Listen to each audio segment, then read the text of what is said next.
Assalamualaikum warahmatullahi wabarakatuh. Nama saya Aal Ortega, NIM 1805112608.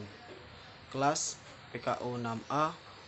Dosen pembimbing Bapak Rola Angga Lardika, SPD MPD AIFO P.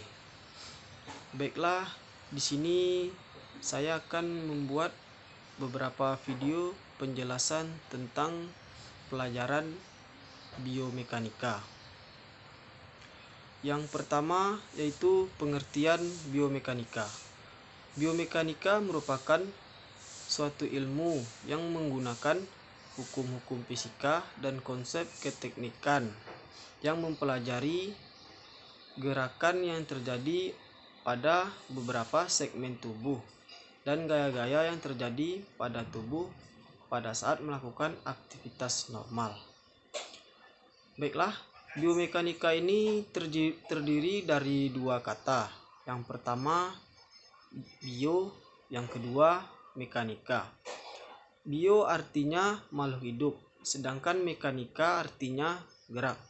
Jadi di sini dapat kita simpulkan bahwa biomekanika ini merupakan suatu ilmu yang mempelajari gerak makhluk hidup. Adapun pengertian dari biomekanika olahraga. Biomekanika olahraga merupakan ilmu yang menerapkan prinsip-prinsip mekanika terhadap struktur tubuh manusia pada saat melakukan olahraga. Jadi, biomekanika olahraga merupakan suatu ilmu yang mempelajari terhadap gerak tubuh seorang atlet dan siswa pada saat melakukan aktivitas berolahraga. Baiklah, yang kedua yaitu fungsi biomekanika. Adapun fungsi dari biomekanika ini ada beberapa hal. Yang pertama itu memberikan ilmu dasar untuk mengambil sebuah keputusan berkenaan dengan keterampilan dan juga gerak dasar pada siswa maupun pada atlet. Yang kedua, fungsi dari biomekanika itu adalah mampu dalam mengembangkan gerak dasar olahraga yang lebih efisien dan manfaat guna.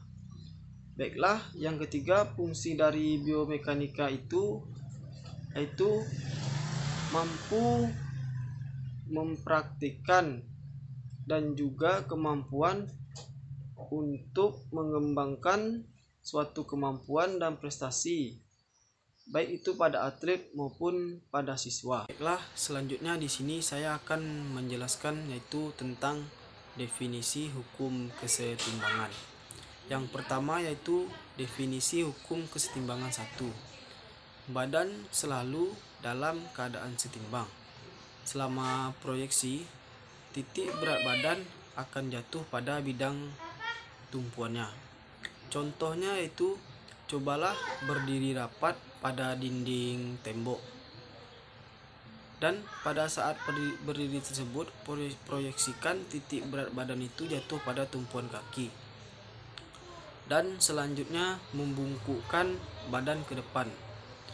Titik berat badan akan bergeser ke depan karena bagian badan pindah ke depan dan sedikit turun ke bawah sebab bagian tubuh atas turun.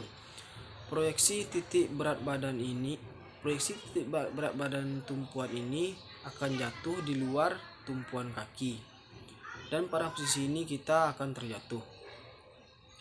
Selanjutnya yaitu sebaliknya, jika kita berdiri atau membungkuk pada posisi yang bebas atau tidak rapat pada dinding, pada posisi ini kita tidak akan terjatuh karena titik berat badan bergeser ke depan dan bagian bokong belakang bergeser ke belakang, sehingga proyeksi titik tumpuan berat badan jatuh pada tumpuan kaki.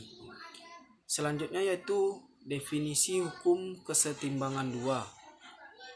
Stabilitas berbanding lurus dengan luas bidang tumpuannya. Artinya, semakin besar bidang tumpuan, makin besar pula stabilitasnya. Sebaliknya, makin kecil bidang tumpuannya, semakin kecil pula stabilitasnya. Contohnya yaitu, cobalah berdiri dengan kaki dibuka selebar 30 cm. Kemudian selanjutnya membuka kaki dengan 60 cm. Nah, ternyata di situ semakin besar bidang tumpuan kaki, maka semakin stabil pula posisi kita. Baiklah, selanjutnya definisi hukum kesetimbangan 3. Stabilitas berbanding lurus dengan berat benda atau badan. Artinya, semakin berat badan seseorang, semakin besar pula stabilitasnya. Sebaliknya, semakin ringan badan seseorang, semakin kecil pula stabilitasnya. Contohnya yaitu pada pertandingan tinju. Pada pertandingan tinju itu terdapat beberapa kelas-kelas berdasarkan berat badan. Yang berat badannya sesuai stabilitasnya, maka sesuai pula mendapat lawan yang stabilitasnya sama, sehingga tidak terjadi kecelakaan pada saat pertandingan.